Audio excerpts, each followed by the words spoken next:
Chapter 11. Third Time's the Charm, Part 2. There was a general hubbub. People rushed to see what was going on.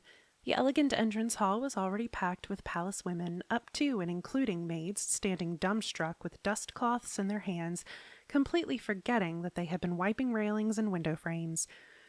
"And what, may I ask, brings you here now?" asked a lady with her eyebrows drawn together. She was looking directly at the one and only medical officer in the rear palace. This was most unusual. The doctor hardly ever left the medical office. It had been nearly a year since he had last been seen in the Crystal Pavilion. How could he show his face around here after the death of the young prince? He was notorious now for being a doctor in name only, otherwise incompetent. He had remained in this garden of women unpunished, chiefly because there would have been no one to replace him. And now here he was. What could he possibly want? The doctor carried an outsized bundle, and a palace woman followed behind him. The woman was slim, nearly emaciated. Her movements were efficient and precise. On her mouth, which she kept closed, was a touch of bright red lip color, and there was a dusting of pink on her cheeks. Had there been such a woman in the rear palace, they asked themselves, and wouldn't it be typical for the eunuch doctor to be assisted by another eunuch? Maybe they were wrong about that, and anyway, there were 2,000 palace women here. It wasn't that surprising if there were one or two they didn't recognize. Since everyone else was busy whispering, she had taken it upon herself to step forward. "Can we help you?" When they heard her speak, the other ladies immediately stopped chatting. The ladies promptly returned to their tasks, although their dallying didn't go unnoticed. She might not know every face in the rare palace, but she certainly knew every face here in the Crystal Pavilion. Her name was Shin, and that was her job. She had come with Liwa when she had been chosen as consort, and had worked ever since to gain the Emperor's affection. "We'd like to see the wise consort, if we might," the doctor said. Shin narrowed her eyes. Wise consort was not an expression she wanted to hear from this man. "My apologies, sir," she said. "I don't believe Lady Liwa wishes to see you." The doctor's face, with its sad excuse for a mustache, drooped at the polite but unambiguous refusal. His facial hair was truly pathetic. As a eunuch, he was no longer able to grow a mustache worthy of a man. He was as far from the emperor with his glorious beard as the clouds were from the dirt. The eunuch looked back with an expression of distress. The palace woman behind him, with an eminent air of competence, whispered in his ear. The eunuch hesitantly reached into the folds of his robe and produced a piece of parchment paper. "We've got a letter, you see." The parchment was covered in flowing script and bore instructions that the doctor was to be allowed into the residence. The name at the end read Jinshi. Jinshi, the first person anyone in the rear palace would think of if you said the words gorgeous eunuch. He was so lovely that, had he been a woman, he could have brought the country to its knees. But he was not a woman, nor was he a man. He was beautiful enough to make even Shin sigh in spite of herself, but unlike the other palace women, he evoked no more feelings than that for her. When she thought of why she had come to the rear palace, she knew she had no time to be distracted by eunuchs. It was vital that she gain the emperor's affections, not just for herself, but for the sake of her clan. That thought had been drilled into both her and Liwa since they were girls. Shin's mother was the older sister of Liwa's father. Shin and Liwa were the same age. Thus they had entered the rear palace together, and thus Shin oversaw the Crystal Pavilion where they now lived. All the ladies in waiting of the Crystal Pavilion were the daughters of prominent families, of blood suitable to serve His Majesty. Very well, then. Shin didn't like it, but she knew when she was beaten. She resolved to show the visitors inside. She could have left the task to one of the other women, but if the doctor was here on the orders of the eunuch who oversaw the entire rear palace, that changed things. It made her wonder what he was after. The doctor usually only showed up at a consort's residence when she was feeling unwell, but Liwa had shown no sign of ill health. Shin was at her side constantly. She would have known if Liwa were sick. But today, like every day, the consort had eaten breakfast with gusto. She was feeling fine. As Shin was puzzling over the meaning of this visit, she realized she no longer heard footsteps behind her. She glanced back to see that the doctor and his attendant had stopped. They were looking at a small building, something of a hut or a shed, standing near the garden. Liwa's room was still very far away, the innermost chamber on the uppermost floor of the pavilion. This was just one of the small outbuildings on the way there. "Is something the matter?" Shin inquired. "Oh, no, I was simply wondering what that little building was." "It's just a storage shed." Shin was impatient to show them to the consort. Why were they wasting time asking about random buildings? The Crystal Pavilion had been built out when it had appeared that it would be the home of the heir apparent. Was it so strange that there would be freestanding baths or storage buildings? Then there was the weird freckled girl who'd come last year and had some bizarre thing built next to the bath. A sauna, she'd called it, but Sheen didn't like it much, although Liwa used it from time to time. Despite Sheen having told them that the shed was for ordinary storage, the palace woman the doctor had brought with him wouldn't stop staring at it. What did she find so interesting about it?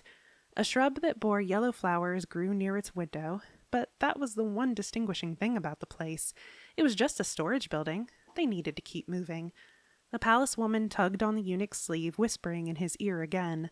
The eunuch frowned, then said to Sheen, "Have you done anything different with this garden lately?" "No," Sheen replied. "We leave it to the groundskeeper." I see. Then a wave of doubt caught Sheen. Had those plants always been there? When had the gardener done that? The eunuch fell silent, but the palace woman nudged him again. He puffed out his cheeks. He was easy to read, but the palace woman's expression never shifted as she turned to Sheen. Her dark eyes bored into the chief lady-in-waiting, who said nothing, but tried to avert her gaze. "You're wearing perfume today, aren't you?" the palace woman asked. Her voice sounded familiar, somehow. Then that graceful mouth began to twist. She was smiling, but not in a nice way.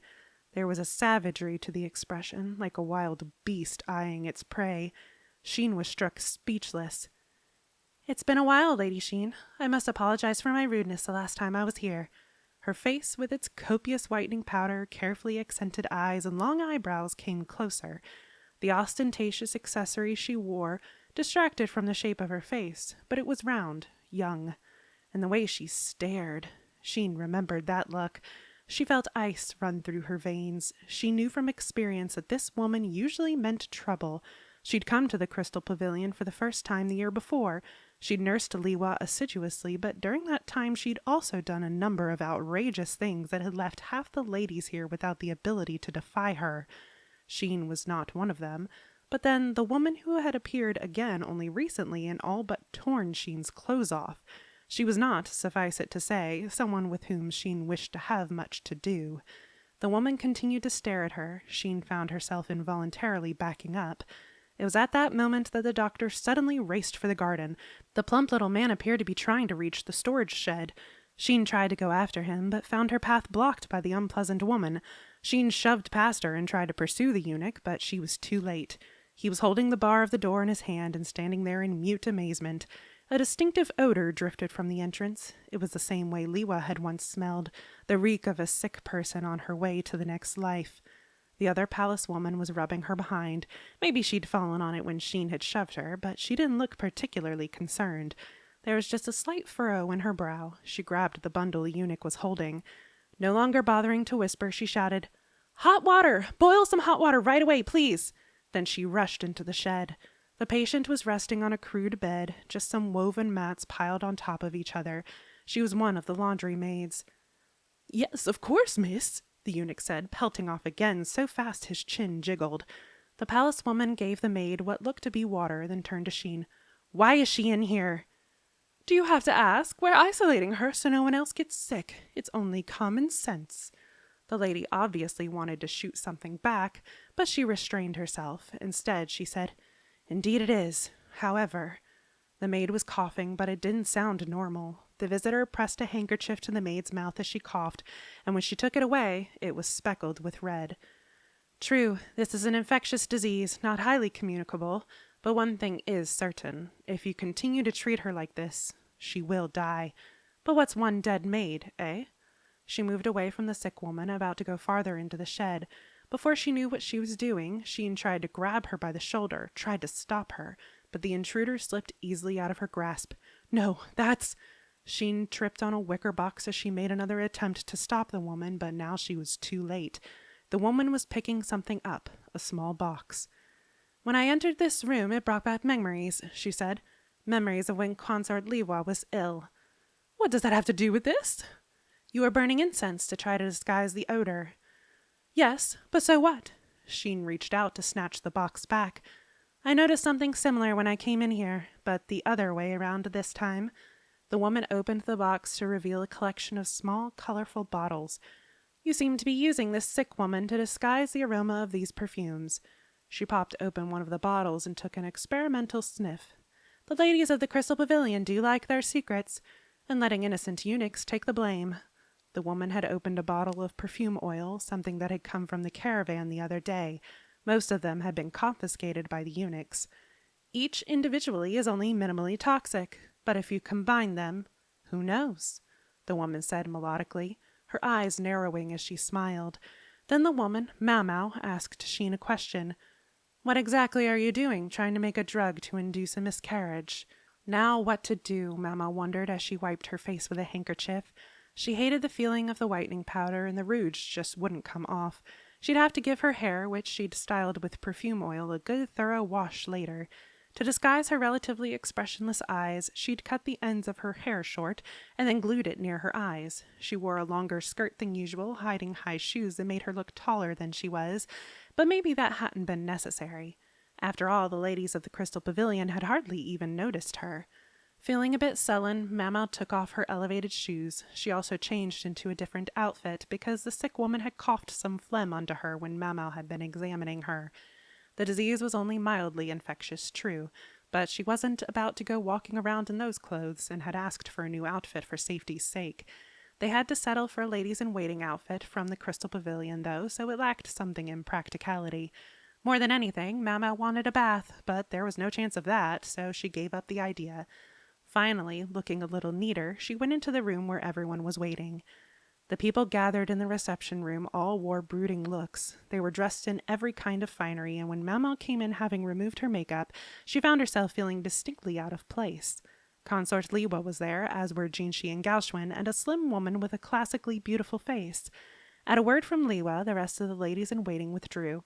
The quack doctor looked like he would have liked nothing more than to be part of the assembly, but he had other work to do and decided to give it precedence. Quite frankly, having him there would have been no particular help. The beautiful woman was Sheen, Consort Liwa's chief lady-in-waiting. They were cousins, and as a woman of distinguished blood herself, Sheen had a proud streak. She was, to be fair, lovely enough to attract attention even here in the rear palace. Her face even somewhat resembled that of Liwa, perhaps another sign of the familial connection. She was only a chief lady-in-waiting, but her social status could have qualified her for a position as high as middle consort herself. So was that why she was made chief lady-in-waiting? The consorts weren't the only ones who might gain the emperor's affections. Cases in which even lowly maids had fallen under the imperial gaze and become mothers of the country were not entirely absent from the annals. So why have just one beautiful flower in one spot when you could have, as it were, a bouquet? If a lady-in-waiting became the emperor's bedmate, and that lady had a social background distinguished enough to warrant being a consort herself, the rank would almost certainly be given to her immediately. So what does that mean for them? Mau wondered. She didn't know anything about Liwa's family background, but she could guess that feelings between her and Sheen must be complex. It would make one feel secure indeed to forge a bond of trust that would transcend such conflicts. How lucky Consort Gyokyo is. Her chief lady-in-waiting, Hongyang, hadn't been put here to serve some special purpose, but seemed to exist purely to oversee Gyokyo's women.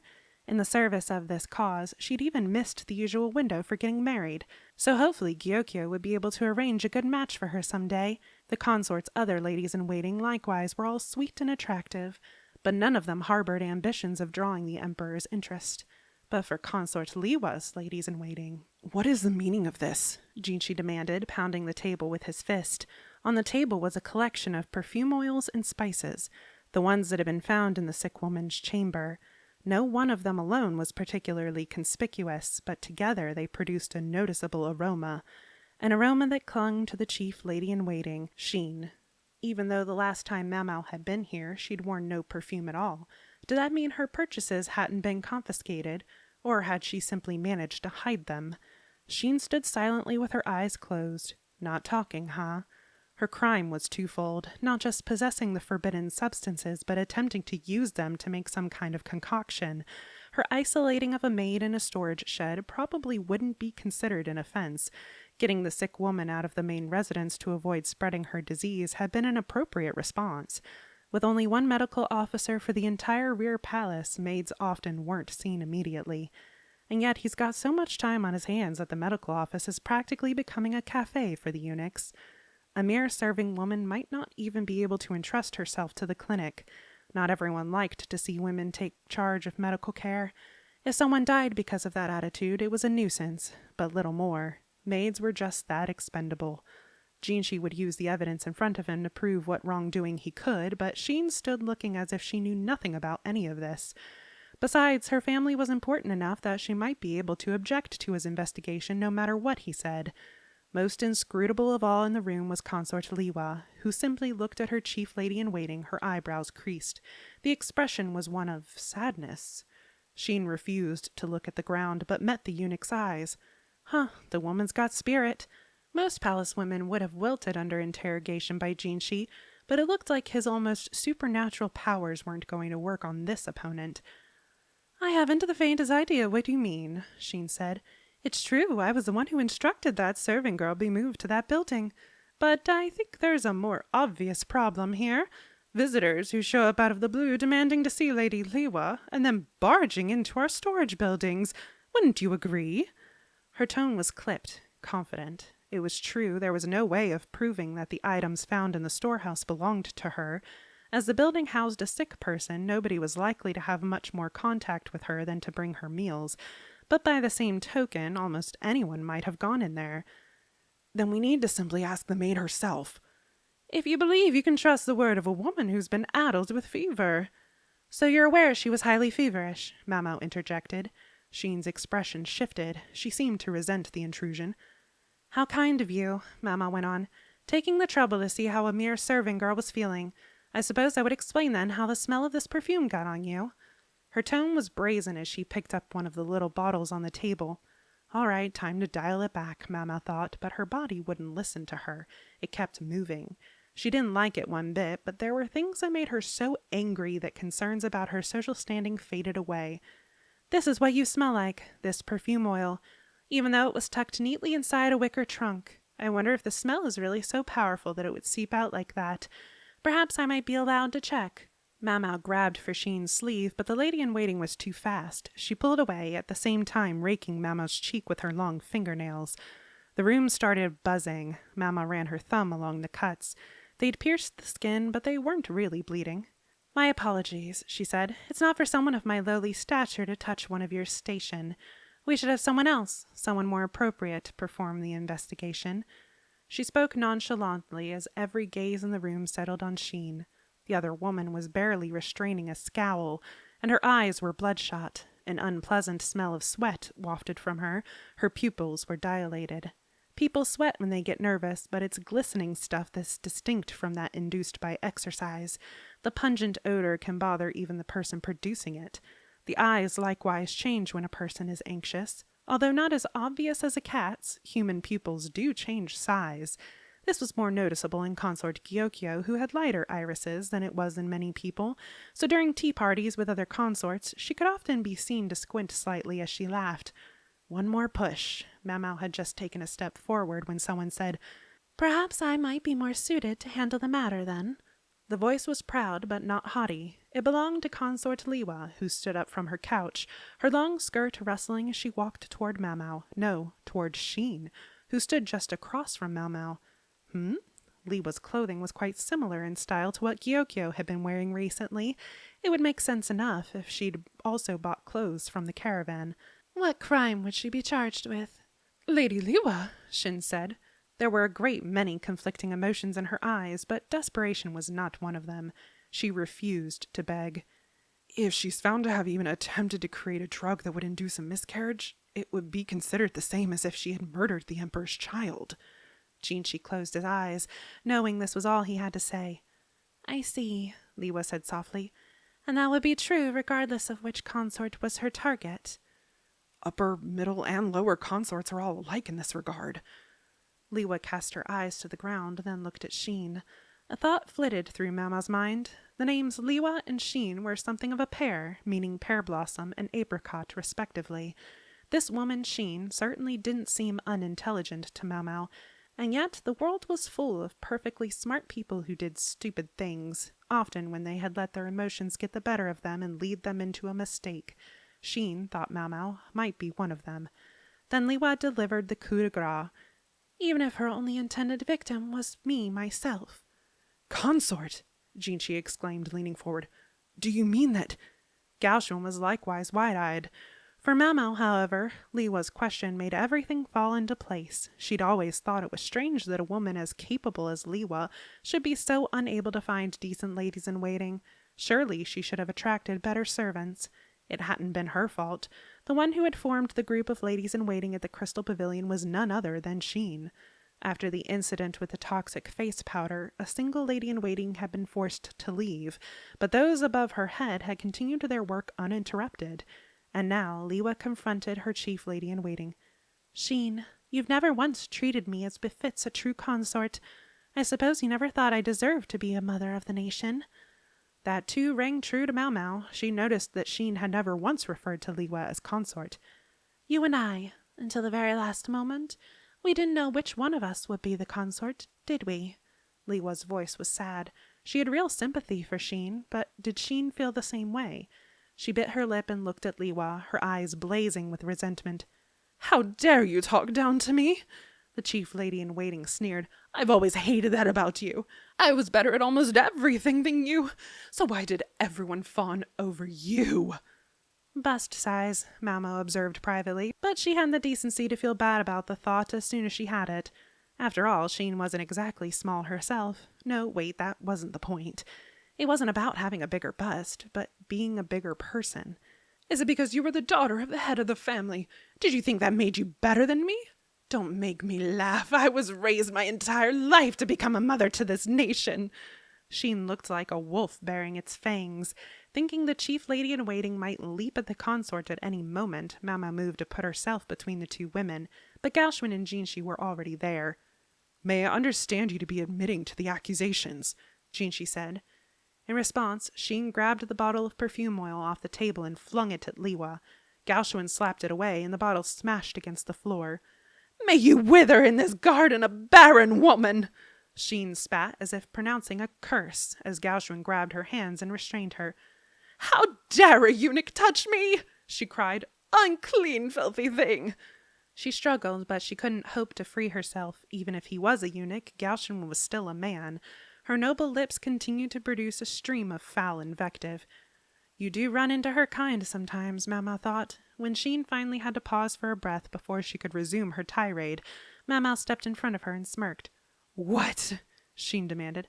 Oh, nothing. I was simply thinking you must truly revere His Majesty, Lady Sheen. Of course I do. What are you blathering about? It simply looked to me as if it was the status of Mother of the Nation that you truly loved, unlike Consort Liwa. Mau Mau gave another wide smile. Sheen's mouth hung open. It was all too clear now what Liwa had that Sheen did not. Sheen, so that's how you felt. Though she looked as if she was fighting back tears, Consort Liwa's voice was clear and firm. Then she stood in front of Sheen, raised her hand high, and slapped her across the cheek. I guess that's the least she should expect, Mau Mau thought. Then, however, Consort Liwa said something that even Mau Mau hadn't expected. Sir Jinshi, I release this chief lady in waiting from my service on the grounds of using abusive speech toward her mistress, so much so that I had to raise my own hand against her. This time it was Jinshi's turn to go slack-jawed. Consort? I see an open hand was not emphatic enough. Even as Sheen stood looking dazed by the slap, Liwa grabbed her by the collar and made a fist. Jinshi and Gaoshun rushed to stop her. Only Mau Mau found herself downright impressed. The lady knows how to handle herself. Liwa was no longer the consort she had been, waiting vacantly for the thread of her life to be cut. I release this woman from my service, and I formally request that she never be allowed in the rear palace again under any circumstances, Liwa said, clearly and confidently. Even if Sheen were to become a mother to the nation, she would live her life not for the country's people, but for her own position. She sought only power. She had no interest in fulfilling the duties and responsibilities that would come along with it. The nation had no need for such a queen. Sheen still hadn't recovered from the slap. Did she understand what mercy she was being shown? Or would she think Liwa had wronged her and resent her all the more? Maybe it doesn't matter.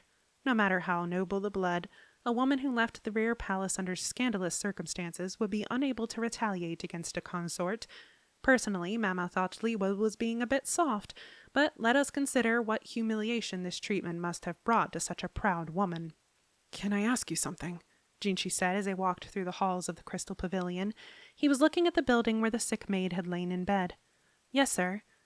I know you were aware that the sick woman was here at the Crystal Pavilion, but you didn't know exactly where she was, did you? I mean, you even went to the trouble of putting on a disguise, presumably so no one would be suspicious if you visited repeatedly. He was right. Mama had worn that outfit because she herself was by now most unwelcome here. She'd realized she might not figure out where the sick woman was in a single visit, so she'd taken care to keep people from knowing who she was. Yes, a palace woman accompanying the doctor attracted a certain amount of attention, but certainly less than Mama would have received without a disguise.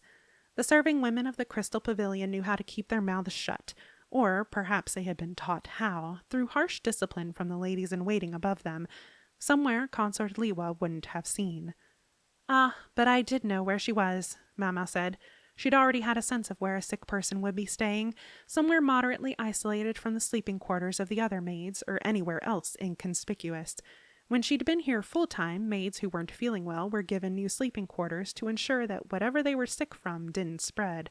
There was even a dedicated sick area within the pavilion. But a storage shed, yeesh. The odor wafting from Sheen had given her a strange feeling, but she'd never imagined things had gone that far. It was sheer luck that she'd noticed the place. That was my clue, she said, pointing to some white flowers. The bush must have been planted recently because the earth below it was a different color from the rest of the garden. It was awfully poor placement to be the work of a gardener. Right beside a storage shed, the bush bore black fruit full of the white dust that would become face-whitening powder. How so? In feng shui, green-colored things are considered good for the health. Supposedly, it's ideal to combine them with white. White, like all the flowers on the bush. Though the plant was known as white blossom, or sometimes the 4 o'clock flower, red was a more typical color for it. Mama had realized that someone must have specifically chosen stock that would bloom white. She didn't remember the bush being there at the Crystal Pavilion. Someone had planted it. She didn't know who, but it must have been someone who felt for the sick woman. Mama found a wave of relief rolling through her to know there was at least one person there who did. White blossom, though. Mama contemplated the irony of what she had found in the flower's presence along with the sick woman. She let out a long sigh, then realized someone was staring at her. She glanced back to see them half hidden by a pillar. What's the matter? Jinshi stopped and looked at her. The person watching Mama looked stricken. You go on ahead, Master Jinshi. What? But why? Because you're in the way. Her blunt response seemed to annoy Jinshi, but Gauchman talked him down the way one might a frustrated ox, giving Mamo a fresh opportunity to appreciate just how good it was to have someone around who could actually intuit what was happening. Mama looked toward the woman hiding behind the pillar. What is it? She asked. The other woman looked perhaps a little bit older than Mamo, but she also appeared distinctly intimidated. By Mamo or by her companions, it was hard to say. About the woman in that building. There was a fresh white flower in the young woman's hand, green and white. The colors were unmistakable. The woman carried herself well, although she spoke hesitantly. She's no longer there. It was decided that she would leave the rear palace, but they're sending her somewhere it will be easier for her to get better. Consort Liwa, feeling that responsibility rested with her, had volunteered to pay the woman's medical costs and give her a stipend to live on. Oh, so she left. The maid looked at the ground, but at the same time appeared relieved. She let her hands brush her cheeks in an attempt to hide the tears that were spilling down them, then bowed to Mamo and went back to her work. Behind her, there were only small white petals on the ground.